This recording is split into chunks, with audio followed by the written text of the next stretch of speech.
Welcome back to another edition of Coach's Corner. I'm here with coach of the UNF men's basketball team, Coach Mathew Driscoll. Coach, thanks for being here with us today. Absolutely. It's a great day for UNF athletics, and we're excited because obviously opening game coming up. So our guys got some jitters, I think, and we were able to get some things accomplished here in these last couple of weeks preparing and then getting ready for Notre Dame. So we're definitely excited about what's going around the corner. Awesome.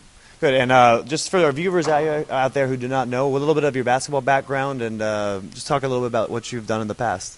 Pittsburgh, Pennsylvania for 32 years is where I've honed a lot of who I am and my character and kind of my basketball background and some of the guys that have mentored me along the way. And then I got into the Division I level by going to the University of Wyoming with Larry Shyatt, who's currently the assistant coach with Billy Donovan in Florida. Okay. Coach Shyatt then took me from there to Clemson. Spent 5 seasons at Clemson, which was awesome. You know, being in the ACC was, basketball heaven for a basketball person. And then from there, went for a very, very short stint, 7 weeks, to Valparaiso. Really, really neat situation. A school much like ours, a small school, and they dominated their league for 9 straight conference championships. So that was kind of a neat setting to be around. But after 7 short weeks, we took the Baylor job, and Coach Drew was offered that job, and I went with Coach and spent 6 of our last seasons there being with Coach Drew and turning around the Baylor Bears, which was obviously 2 years ago the greatest turnaround in basketball history after what happened, the unfortunate debacle that took place earlier. So an exciting time for me and my background, and a lot of memories, a lot of stories, and a lot of good times. So I'm excited about UNF and where we're going. That was my next question was what do you expect or what do you think that you bring to the team? And you just kind of just told us that you bring a lot of experience to this team, a lot of turnaround teams that you've been involved in, which is kind of what we're looking for here. When you're old, you've been around, so a lot of things come to the forefront. When you're 44, you've been around the pike quite a few times. But when I took over at La Roche College as well as a head coach, my first stint, so to speak, in the college realms as a head coach, we had a program that was disbanded for 8 years prior to me getting there. And we ended up turning that thing around, going from 1 win 1 year to going 15-6 in our division our last year. And it took 4 seasons and, of course, good players. It wasn't no secret. It wasn't me. It was the fact that we had great players, and they got it done. They bought into what we were doing. What we did at Baylor, because of the murders and because of the NCAA sanctions, we were really put at a disadvantage. And it took about 3 seasons to get that going. But then that next season when that freshman class came aboard, we really got it going because we had really good players. And then from there, we built it, and then we started winning, and then everything else kind of took care of itself. What we have to do here is twofold. And we have to do it immediately because in our profession, I think the way just the way the world is nowadays, everybody wants instantaneous gratification. But that's good. But that's good, though, because it also makes people understand that they have to have a sense of urgency. An urgency from the administration, which they have. President Delaney's been unbelievable. Coach Moon has been incredible. Everybody in the athletic department has really been supportive of what we're trying to do from a men's basketball perspective. Going Division I, being in this league, and what can happen. It's a diamond in the rough here. It really is.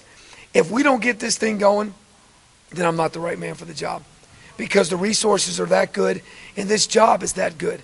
And we just obviously have to get the right Jimmys and Joes in there, sort of like selling cars. There's somebody from every seat. You just have to get the right somebody in a seat. Well, it's the same thing. We got to get the right players that fit who we are. And the one thing we are is character. And we're going to bring in guys with character, guys that take academics seriously, and they're out there.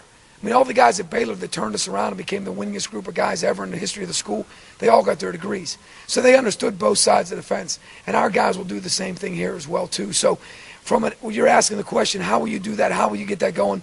It's with players and getting the right character guys to be here. And I think we've done that with the guys we brought in, along with the guys that were here. Matt did a great job bringing in great character guys as well, too. So it's been a very good fit, and our guys are excited about what lies ahead. So you kind of have 8 newcomers coming in where you can actually kind of mold and build what you want to, what you were saying, build on I'm sure they have character, but build on the kind of what you're going for in your perspective of coaching, which is kind of good. I mean, you have 3 seniors leaving, which is not good, but you do have all these new guys. Talk about how that's going to be good for your grooming, what you're trying to do here.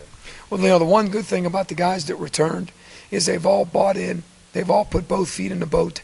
They've all understood exactly where we're trying to go and how this culture of becoming Division I and what it takes. And we treat our guys like they're Baylor guys. they have to understand that these are the expectations, and when expectations come, obviously the greater the levels, the greater the devils. So you have to understand exactly what's going to be put in front of you and what's expected of you. And I think when we know what's expected of you, I think it makes it easier. Like, we've never met a confused, productive person because the expectations have been put in front of them so they understand how to be productive. And that is actually where we're going. And our older guys, our seniors, I'm excited for them because they're excited for what's going on. But in a little bit, I feel a little bit bad for them too because they only have 1 year to be around it. You know what I'm saying? Yeah. But they're part of the family. They've understood what's going on, and we're going to continue to grow through that, and they've done a great job doing that. You're talking about stepping up. I mean, my next question goes right along with that, is you have a very tough non-conference schedule going on. Is that, I mean, do you feel like that's going to be a step up from what we've done before because you're going to be actually challenging the team and saying, these are expectations, we can do this, we can beat these guys? Is that where you're kind of going with this? You know, the preseason has to be a process. And when there's a process, you have to take every single game has to be bettering yourself. Because down the road, in order for us to win championships, you have to play in the Atlantic Sun Conference postseason tournament. In order to play in that, you got to finish in the first 8. In order to finish in the first 8, you have to compete in your league. In order to compete in your league, you got to be prepared and ready to play at that particular time. In order to do that, you have to take these preseason games and use them as a process so that your preparation allows you to be ready. And we play Campbell the Friday after Thanksgiving, the #1 shopping day in the world. Well, we're going shopping, and we're on the road going shopping, just like all those people in America. But these first 3 games at Notre Dame, obviously we play home against Savannah State and then Illinois State. Those 3 games have to allow us an opportunity to be prepared for when we go to Campbell and then East Tennessee State. Now, how do you go beat Notre Dame? How do you go beat Illinois State? How do you beat Savannah State at home? Those things will be for another day down the road as we watch more film. But right now, we have to be worried about UNF. We have to be worried about us and what we're doing so that we know when we step on the floor, the only thing I know is you've got to compete. When you compete every single day and when you play with a sense of a black heart, when you step between the lines and it's about winning and losing, then you have a chance. And when you step into a game like that, you have a chance. And that's what our guys have to understand. And that's what we're preparing them for as we go to Notre Dame. I'll get you out on this, Coach. Just a sentence for me. In order for UNF to have a successful season this year, they have to do what? Compete every single day for 40 minutes in every single game. And then let the chips fall where they may. Because perception is reality, but reality is March. Absolutely. Coach Mathew Driscoll of the UNF men's basketball team, thank you, Coach, for being here with us. I appreciate you guys, and thanks for having us, and we're looking forward to a great season. Absolutely. Good luck, and we'll be in contact. We'll do a few more of these interviews, I'm sure. So good luck. Thank you.